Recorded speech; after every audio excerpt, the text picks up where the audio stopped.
is a story as old as political history. Communities that have a lot in common are being pitted against one another. The dog whistles in Wisconsin are coming from every angle. These are messages that are drilled into people's head, and they are othering people.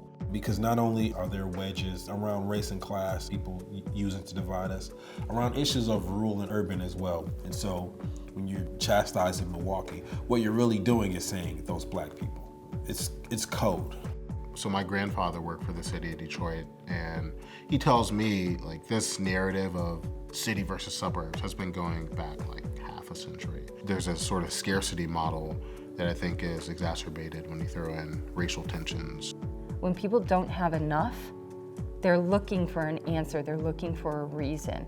And the person who's vilified, the person who they hate, is the person who other people tell them to hate. When corporate media tells people that, oh, it's immigrants' fault that you don't have a job. No, it's a multi-billion-dollar corporation fault you don't have a job. In the Midwest, there's this like Minnesota nice, Wisconsin nice idea, and that's like basically like don't talk about politics, keep everything nice. And it's like we can be nice about it and just hush it over, or we can like do something about this. We don't talk about race. We don't talk about class. We don't talk about the scary identity politics work. We are living in a society in which a lot of people believe that just mentioning race at all is racist and taboo, and that we shouldn't do it. What made me so interested in the Race Class Narrative project is really being able to acknowledge the differences between us, and also be able to say that where there are differences, there are still similarities, and we can still find solidarity across race and across class. Race Class Narrative is about understanding the power structure behind racism and classism without denying the existence of either.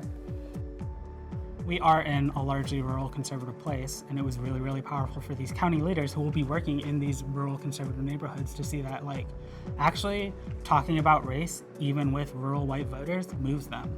And talking about solidarity moves them.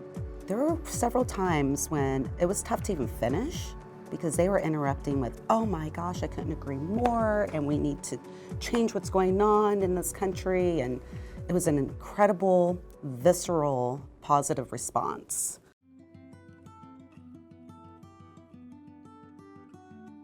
Everyone's really, really excited to get out and try it, but also not just integrate it in like the kind of like professional organizing capacities, but like you can do this kind of race class narrative work at the dinner table. We're having honest and vulnerable and real conversations that actually get people to step outside their bubble.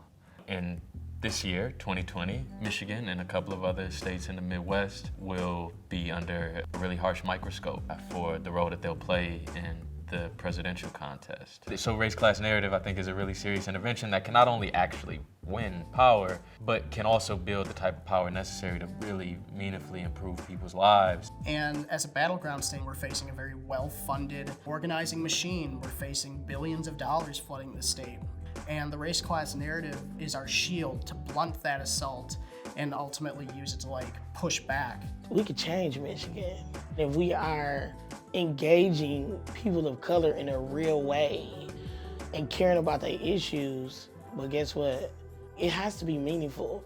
We can't pick people up and then put them down when we want to win an election.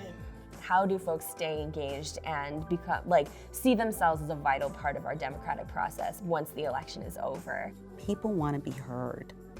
They want to know that you're looking out for them. And then in turn, start looking out for each other.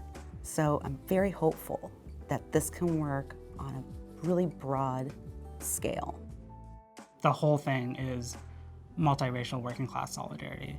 The whole thing is building a network of care. We can't be afraid to love one another and really see ourselves in other people that we are told that we're not supposed to see ourselves in, and say, well, I want for them what I would want for myself.